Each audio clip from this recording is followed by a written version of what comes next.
လျှက်စစ်ဓာတ်အားလိုင်းပြုပြင်ဖို့အတွက်ဥပမာ transformer အဝင် cable ကြိုးတွေကိုပြုပြင်ဖို့ DS ကိုအရင်ခွာရမှာလား circuit breaker ကို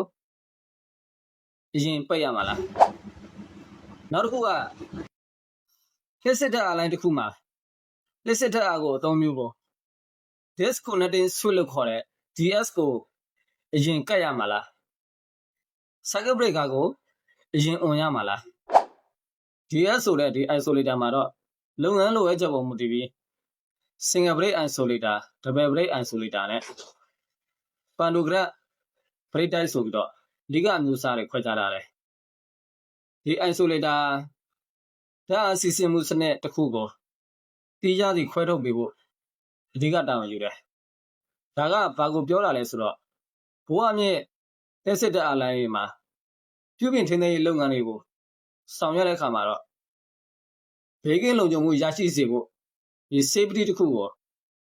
မျက်စိနဲ့မြင်နိုင်တဲ့ disconnection အဆက်အသွယ်ဖြတ်တောက်မှုတစ်ခုဖြစ်ပါတယ် DS ဆိုတဲ့ဒီ isolator ဒီဇိုင်းနည်းနဲ့ထုတ်လုပ်ပေမဲ့အဓိကရွယ်ချက်ကတော့လက်စစ်ဓာတ်အားစီးဆင်းမှုကိုအဆက်အသွယ်ပြတ်သွားအောင်တီးခြားစီခွဲထုတ်ပေးဖို့ပဲဖြစ်ပါတယ်